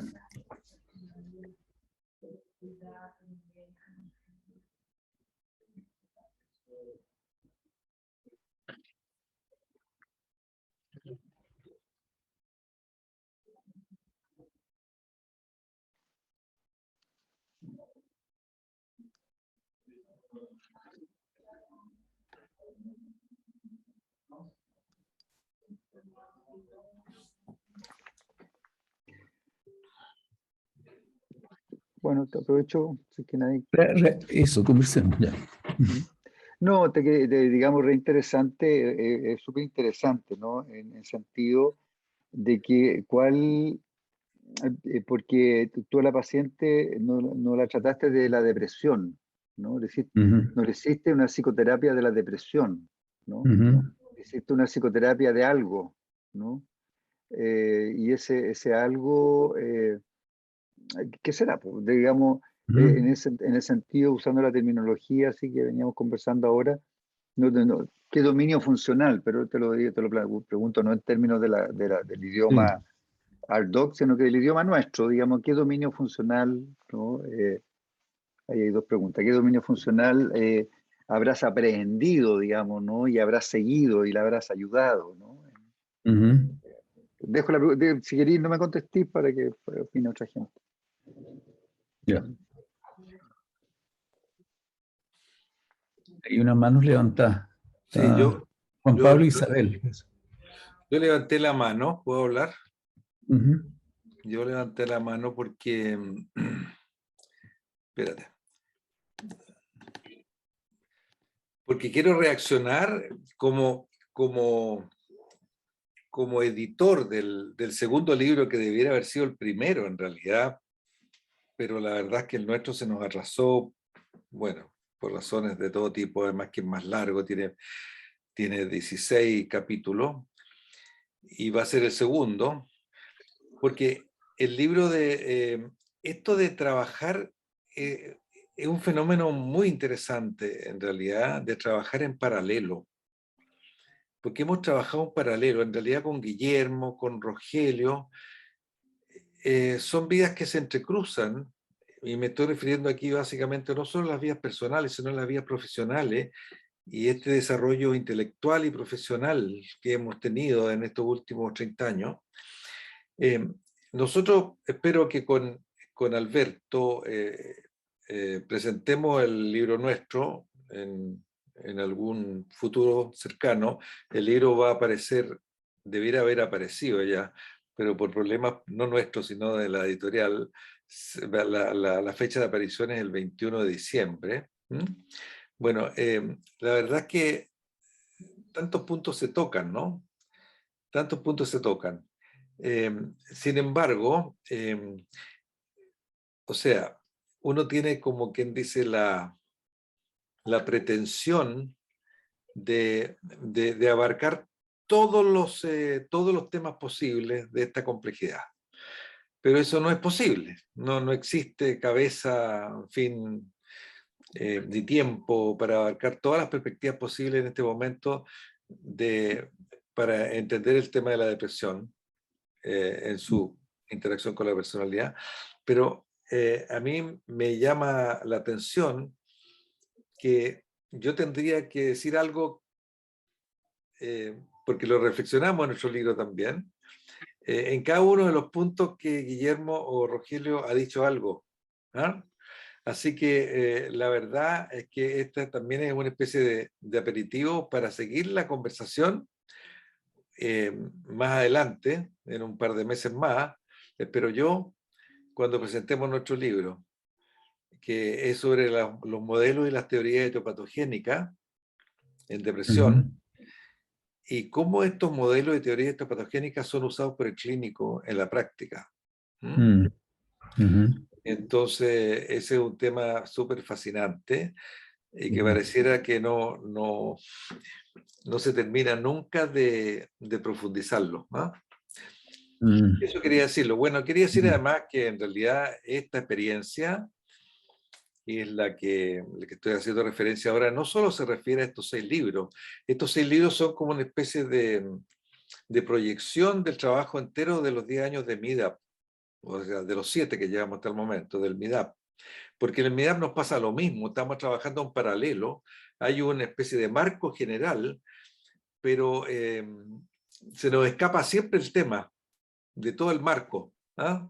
Estamos permanentemente tratando de modelar, o sea, de modelar, o sea, de atrapar en algún esquema general un marco que nos permita atrapar las distintas dimensiones, son distintos aspectos.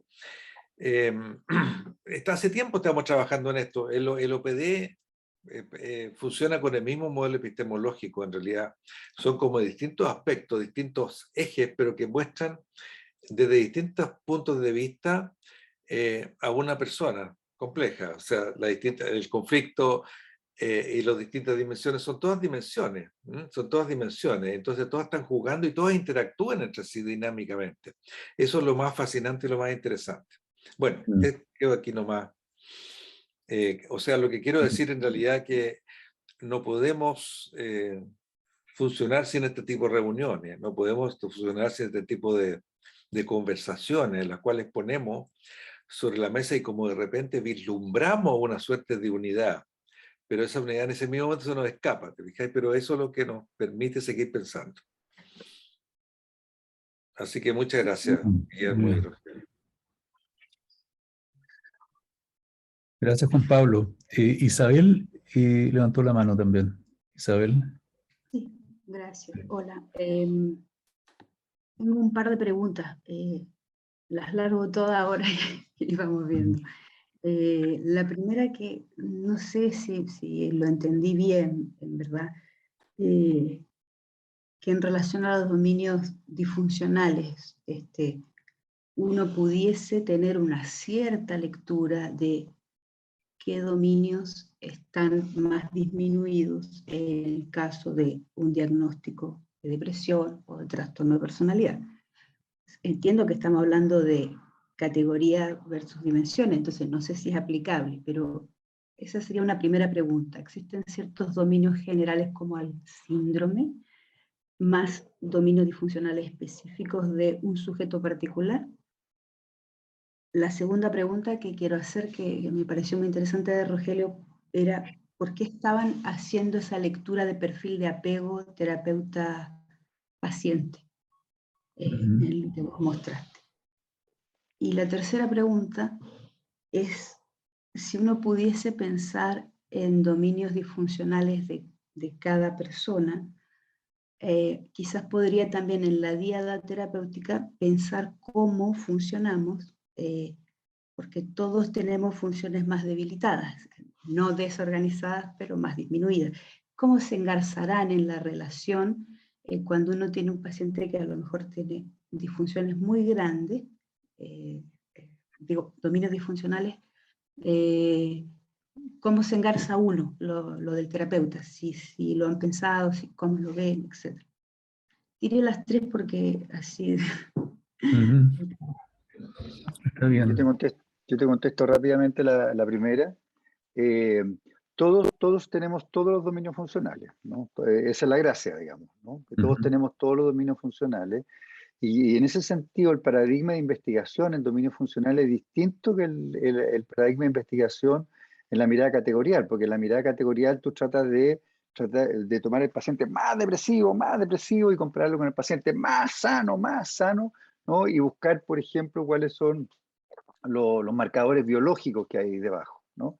En cambio, en los dominios funcionales, todo lo contrario, ¿no? O sea, se trata que hay un continuo, ¿no? Y el paradigma es al revés. El paradigma tú tratas de buscar personas parecidas, ¿no? Y pacientes parecidos, ¿no? Y buscar cómo un determinado, estoy inventando un dominio funcional, digamos, porque depende de dónde te pongas en la observación, ¿no? Porque en la observación te puedes poner desde lo genético, lo molecular, etcétera, pero te puedes poner en la conducta, en el autorreporte, ¿no? Y si, por ejemplo, yo me podría interesar la autocrítica, ¿no? Como un dominio funcional, ¿no? La autocrítica yo la puedo estudiar en nosotros, que debemos ser bastante autocríticos, que somos medios mateos, qué sé yo, ¿no? Hasta cómo va avanzando la autocrítica, digamos, ¿no? Y cómo la autocrítica es tan parecida del así llamado paciente limítrofe, el paciente depresivo, y cómo esto se va engarzando con otros dominios funcionales, ¿ya?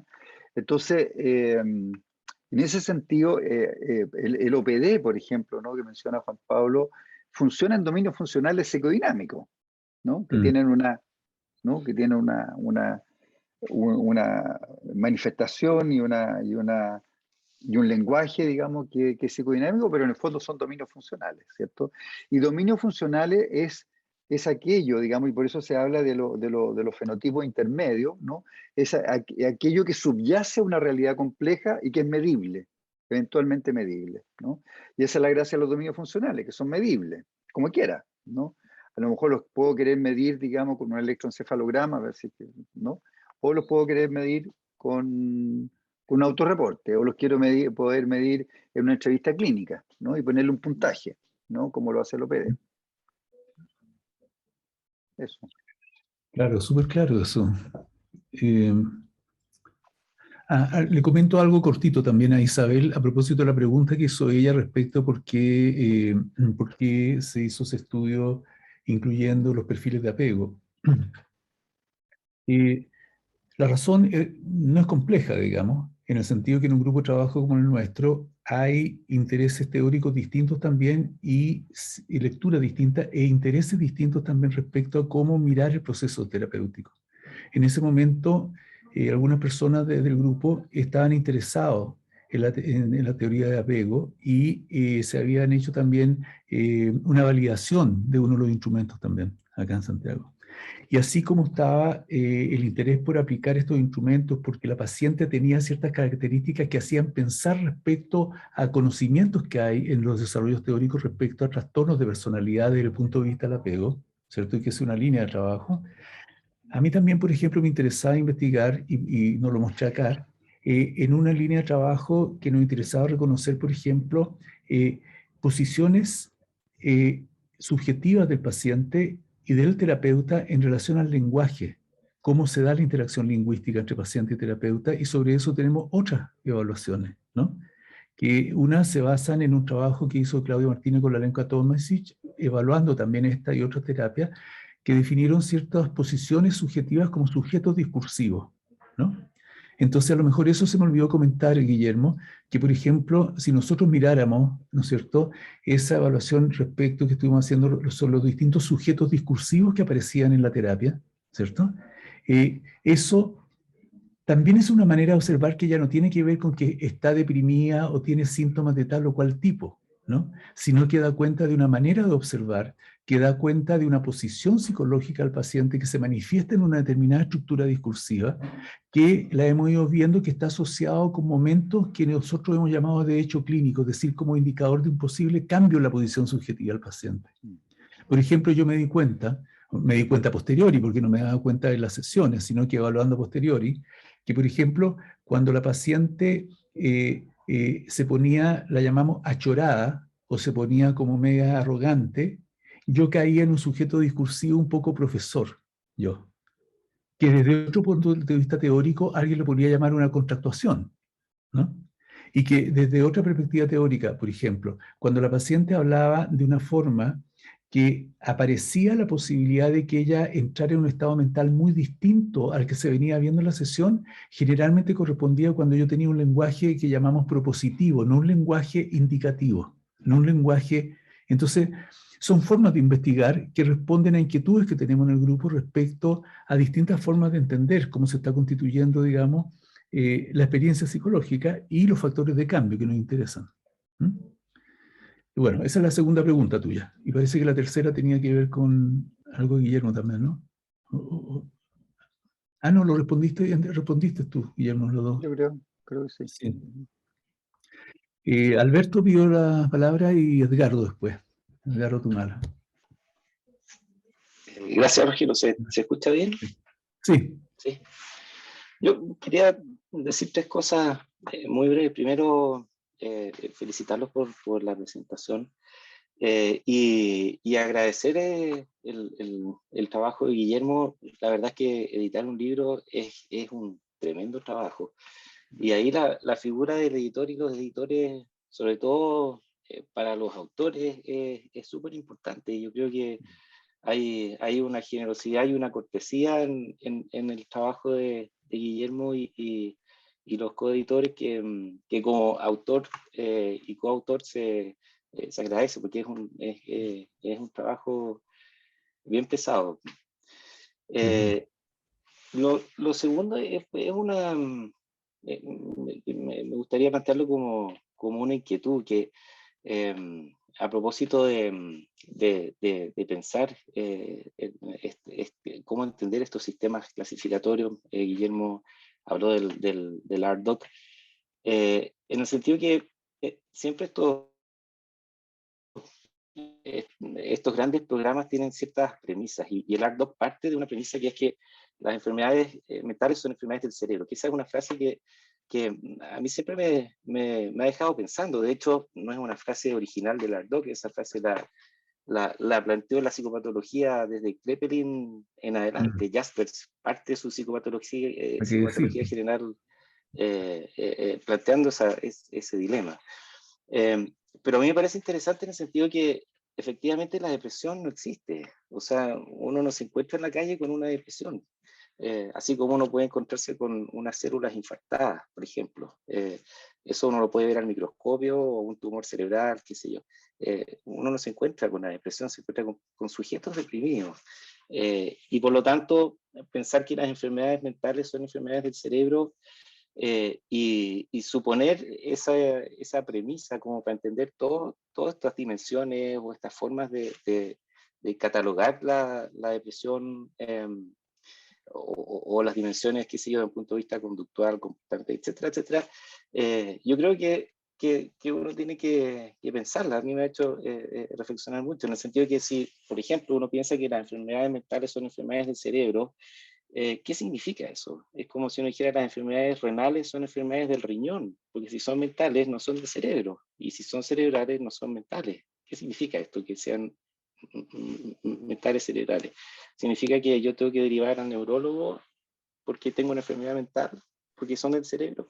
Entonces, ahí yo creo que hay una pregunta que está en las premisas de estos sistemas clasificatorios. Alberto, perdona, pero en lo último se han puesto el parche ante la herida ellos, digamos. Yo creo que te han escuchado, ¿no?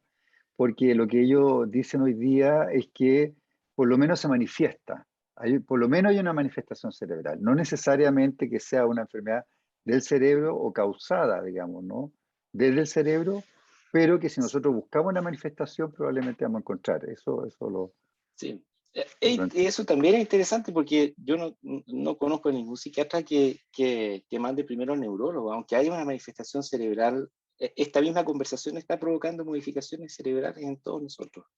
O sea, cualquier tipo de interacción provoca, y eso nos lleva a otro tema, que es justamente qué significan los correlatos biológicos de los síntomas mentales, por ejemplo. Pero ese es otro tema que yo creo que es súper interesante.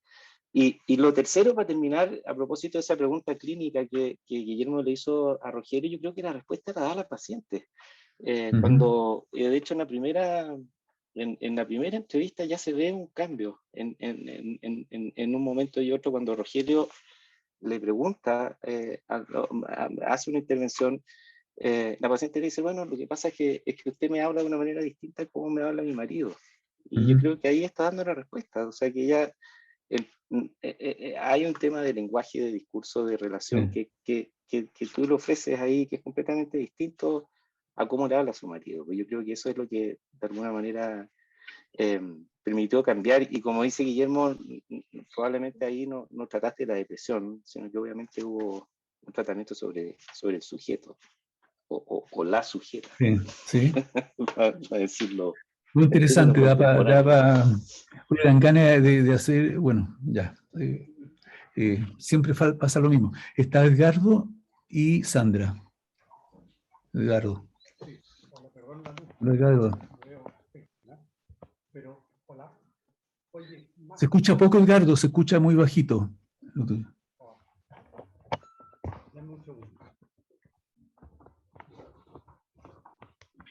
Además no se te ve nada, Edgardo. Estás en la oscuridad más total, la penumbra. La verdadera neutralidad, ya. Un segundo.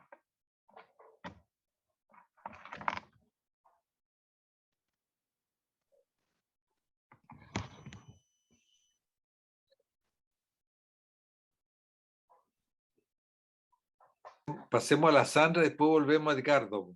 No estoy listo. Mejor. ¿Listo ya? Edgardo, te escuchamos. ¿Ahora sí? ¿Sí? ¿Me escuchan? Nada. ¿Sí? No, Sí. mira, O sea, se yo creo escucha bajo, pero si habla fuerte, ideal.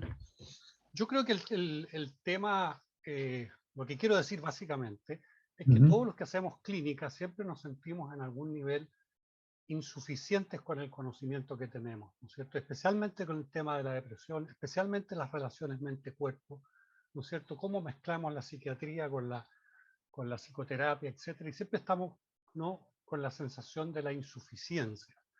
Entonces, encontrar en esta presentación una serie de elementos, para mí, debo decir, novedosos, ¿ya?, que van a permitir entender mejor estas relaciones y permitir entender mejor lo que estamos haciendo y al paciente, me parece fantástico. Yo sé que puede que no sea que vamos a entender todo, pero vamos a entender algo más. Y simplemente quería felicitarlos a todos ustedes, digamos, por el trabajo. Se ve que hay un trabajo arduo, largo, tal como ustedes dijeron, hay una amistad de muchos años, hay una convivencia de muchos años, y quiero hacer honor a eso y felicitarlos desde mi más profundo, no sé cómo decirlo, sentimiento. Digamos. Eso es todo. Muchas Muchas gracias, gracias. Ricardo. Bueno. Gracias, Eduardo. Muchas gracias. Sandra. Sandra, tienes la mano. Hola, sí. Hola. Bueno, felicitaciones por el tremendo trabajo, ¿no?, como de investigación y de poder llevar a cabo también un libro. Ahora mi pregunta es que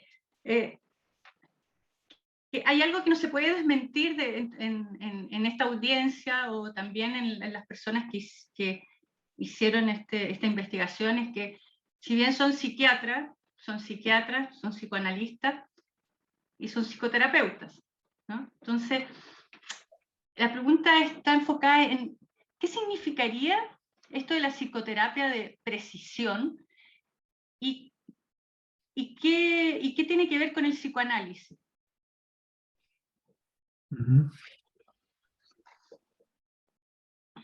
Ya. Guillermo, parece que va para ti esto. Sí,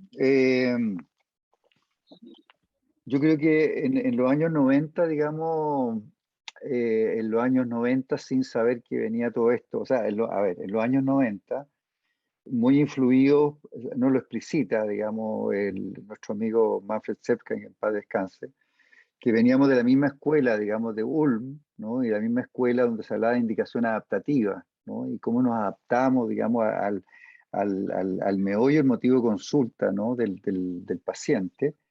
Ellos plantean, digamos, estructuran el OPD, ¿ya?, como una forma de hacer un diagnóstico psicoterapéuticamente relevante, ¿ya? Porque ellos veían que existía en ese entonces el DSM-3, DSM-4, digamos, el ICD 9, 10, pero que esos diagnósticos no valían, perdón el francés, valían callampa, digamos, para indicar una psicoterapia, ¿no? Entonces, y ahí fueron armando y estructurando el OPD, y como contaba Juan Pablo, digamos, con una precisión, ¿cierto?, en que y se llama diagnóstico psicodinámico operacionalizado, ¿no? Operacionalizado, ¿no? O sea, operacionalizar significa que nosotros vamos a definir ciertas cosas, las vamos a buscar y las vamos a medir, ¿ya? Y eso operacionalizado, entonces, primero operacionaliza, digamos, la indicación, la puerta de entrada, digamos, a la psicoterapia. O sea, es paciente o no paciente de psicoterapia, ¿no? La paciente de Rogelio, digamos, había pasado ya esos prerequisitos para el tratamiento y después se operacionaliza, digamos, respecto a los patrones relacionales y funcionales, respecto a los conflictos principales y lo que es muy importante, y en eso se adelantaron 30 años, digamos, al ICD-11 y la sección 3 del DSM-5, se adelantaron, digamos, en 30 años a una mirada funcional, dimensional, funcional, de 8 diferentes funciones de la personalidad, ¿ya? Y cuando tú haces un diagnóstico, sobre todo en el área de las disfunciones estructurales y con disfunciones graves de la personalidad, y tú puedes elegir, ¿no?, disfunciones específicas, estás haciendo una psicoterapia de precisión. ¿ya? Y esa psicoterapia de precisión que va orientada, así la hacemos nosotros, digamos, ¿ya? Ahora, dentro del galope que lleva la investigación y el galope que llevan las orientaciones, hay ejemplos en el libro, digamos, que desde otra teoría, desde otra mirada, digamos, aplican módulos, digamos, a disfunciones específicas, digamos, relacionales desde otra perspectiva, ¿no? Entonces explican tal módulo a esta disfunción, así lo hacen ellos, ¿no? Nosotros que venimos desde el psicoanálisis, de la mirada psicodinámica, no nos, digamos, a mí no me cuesta nada, digamos, ¿no? No me cuesta nada en el sentido que no estoy traicionando a nadie, digamos, el poder hacer una psicoterapia orientada a la estructura, comillas, de precisión, porque voy a, en un paciente, un paciente traumatizado, con experiencia de abandono, en la infancia, y hago una psicoterapia de la estructura en que busco precisamente cambios procedurales, ¿no? Inconscientes a través del vínculo. Y hago una terapia de precisión, ¿no? A esos cambios, a un cambio, digamos, procedural, de que el paciente no sabe por qué está mejor, ¿no? La paciente a lo mejor en la sesión 6, digamos, no sabe por qué estaba mejor. Y a lo mejor en la 120, la paciente Rogelio no sabe por qué estaba mejor, ¿no? Porque se produjeron cambios procedurales.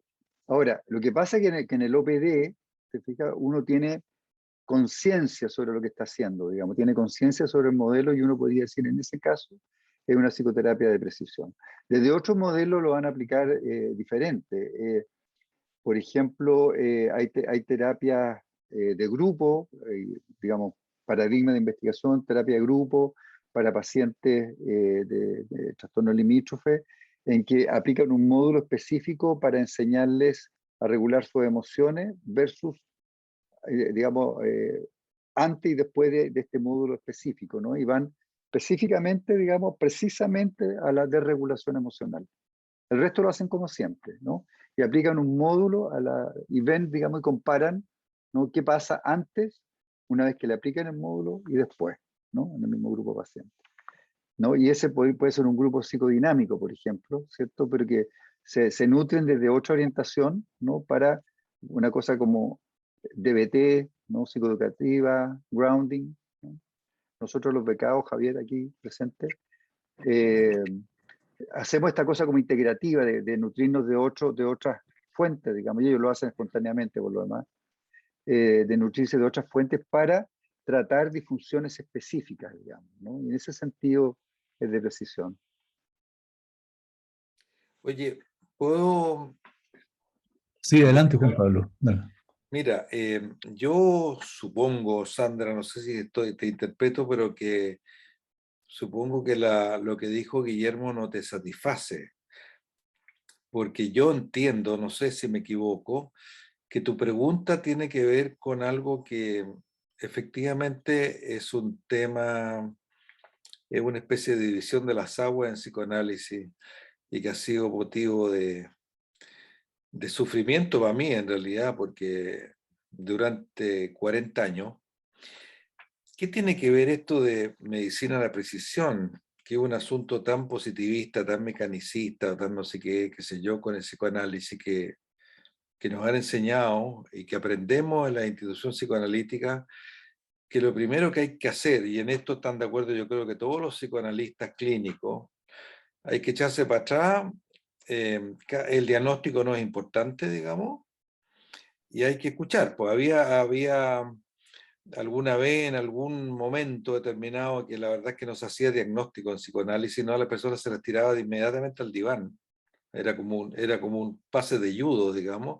Le doy la mano y ¡pum! Al diván. Y ahí vamos asociando y vamos viendo lo que pasa. O sea, el tema de la APREQ, el tema de la Nachträglichkeit, el tema de la posteriores, eso regía todo. O sea, el tema de la narrativa, y que al final se entiende lo que está al principio. Nunca no se entiende nada al principio, sino que tenemos que... Bueno, ese asunto, la verdad que condujo también a bastante desastre, pues eso ya en la época de los años 50, Balint, después Malan, empezaron a pensar, digamos, bueno, pero algo tiene que aparecer en las primeras entrevistas. ¿Mm? Entonces empezó todo el problema de estudiar las primeras entrevistas. Ya Balint tiene algunos indicios acerca de una especie de pauta clínica de cuáles son los pacientes que tienen buen pronóstico, tienen buen fin, etc. Ese es todo un tema. Bueno, y esto, la verdad es que es todo un enfoque, todo el OPD, todas esas cosas que se hacen en las primeras entrevistas. O sea, podemos saber al principio algo relevante para el destino y tratamiento, el destino de ese tratamiento, que no vamos a saber al final, porque de repente uno lee ciertos trabajos psicoanalíticos que al principio no se sabe nada y al final, en la última sesión estalla la perversión. Yo recuerdo haber conversado con una colega que dijo que en la última sesión de un psicoanálisis de 10 años apareció la perversión. Yo dije, esta cuestión es psicótico, ¿no? O sea, no me calza, no puede, bueno, pero en fin. Pero muchos colegas piensan así. Bueno, y digo que es doloroso porque esto como que divide aguas epistemológicas y divide aguas políticas, y ustedes son positivistas, y ustedes son así, y ustedes son así. Yo ¿cómo te voy a decir? A mí, en fin, se me ha reconciliado un poco estas distintas miradas con una visión pluralista, pues. O sea, las dos cosas tienen su valor. Las dos cosas tienen su valor, pero resulta que la realidad, como dicen ahora, pura y dura, nos exige. O sea, yo puedo, Sandra, a una amiga tuya, a tu mamá o a tú, qué sé yo, puedo darme el lujo, podía darme el lujo, de tenerte 10 años en el diván, y vamos a ver, seguramente si te tengo 10 años en el diván, al principio voy a haber hecho el diagnóstico, aunque no lo explicite, de que tú vas a tolerar 10 años en el diván y que tienes plata para eso, y que tienes tiempo para eso, y que la vida además, que yo voy a tener una edad para poder acompañarte 10 años. Y vamos a hacer un trabajo así, pero resulta que eso es la enorme, o la, ¿cómo se dice? La mínima, la minoría de los pacientes, pero extraordinariamente mínima. La mayoría de los pacientes, o sea, nosotros como trabajadores de la salud mental, tenemos que ver en condiciones muy diferentes, tenemos que tratar a gente que podemos ver 3, 4, 5, 6 veces, no más. Entonces tenemos que maximizar todo esto, aquello que dijo Balint, Malan, y después Tommy Kejer, etcétera, etcétera, y todo este asunto de la medicina de la precisión, o sea, saber de antemano qué podemos ofrecer en el menor tiempo posible. Es una exigencia ética, ¿te fijas? Bueno, mira, yo dejo hasta acá porque esta cosa no resuelve la pregunta, Sandra, pero la pregunta es válida, y es una pregunta complicada y dolorosa, pero da para una discusión más larga. Sí, pues una pregunta que toca necesariamente hace recurrir a una mirada que es amplia en la historia del psicoanálisis, que es lo que ha llevado a mucha gente a decir, a hablar de los psicoanálisis, en vez del psicoanálisis, ¿no? Porque de hecho, si uno mira, por ejemplo, esos encuentros que hay entre los psicólogos del self norteamericano, ¿no es cierto?, esos libros que ha editado la Judith Feger-Gurevich, por ejemplo, en Boston, ¿no?, entre los encuentros que nuevamente, de una manera muy interesante, se juntaron varias veces a hablar de tratamientos de pacientes limítrofes, y se juntaron entonces con grupos lacanianos y grupos que son clasificados como analistas del self. Entonces ahí se da una discusión tremendamente interesante que ya traspasó un poco la frontera de que alguien esté apropiado del psicoanálisis, ¿no es cierto? Que alguien diga esto es psicoanálisis y lo otro no, y que el otro diga esto es psicoanálisis y el otro no. O sea, como que está medio zanjado eso, ¿no? Porque se entiende que el psicoanálisis tiene que ver con la definición que yo tengo de psicoanálisis, ¿no? Y lo muy interesante es que la gran mayoría de los psicoanalistas, todos se definen psicoanalistas, digamos. Entonces parece que el psicoanálisis es eso que cada psicoanalista hace, digamos, ¿no?, de acuerdo a su propio concepto. Entonces, bueno, es una discusión bien relevante y bien amplia. Bueno, mira, habíamos hablado con la Claudia que era esto hasta las 9:30, más o menos, un cuarto para las 10. Eso iba a decir, Rogelio, Guillermo, No, quería las darle 10. las gracias, ¿ya? Ya. Bueno, yo creo que se ha cumplido el propósito, ¿no? Andrés y la Claudia están con pijama ya, sí. Claro. Hoy están en una caverna, ¿dónde están ustedes? No se ve así como una cosa. Así como, ¿ah? Bueno. Dale, no, Andrés. El mito de la caverna ya sabemos ya. Bueno, lo que quiero decir es de que estamos muy contentos, ¿no? De que podamos, a través de esta asociación, poder confrontar la visión de los clínicos con lo de los investigadores. ¿Ah? Y nos interesa particularmente escuchar todo el trabajo de los investigadores, a pesar de que muchas veces aparece como un material muy árido. Uy, te quedaste mudo. Andrés. Te quedaste mudo. No, la hora calle para siempre. Ya. Se cortó. ¿Ya? ¿Ahí se escucha? Ahí sí. Sí. Ya. No, lo que quiero decir es que esto enriquece la discusión simplemente. ¿Ah? Esto que no está zanjado, pero lo que nos interesa es tener un espacio donde todas estas ideas se puedan confrontar. ¿Ah? Y por eso nos pone muy contentos de que Guillermo haya presentado, y con la ayuda de Rogelio, y que de alguna manera no podemos dejar de ver todos los resultados de estas investigaciones, por áreas que parezcan, de lejos, y especialmente a los clínicos. Tiene que ver con lo que yo digo como con cierto ancla a una realidad. ¿Qué realidad? No tengo ni idea, porque también es discutible, pero sí necesitamos nutrirnos de estas investigaciones, y por eso les doy las gracias de haber participado ambos. Eso. Muchas gracias. Muchas gracias. Ahora cacho que ustedes están arriba de un auto, weón. Así es. ¿Para dónde van? ¿Se van a un motel o qué? Un carrete. ¿O vienen de vuelta a un motel? Las dos cosas. Estuvimos haciendo una investigación. Ya, me parece. Ya. Muchas gracias. Muchas gracias. Chao, gracias. Chao, chao. Chao. Chao, chao.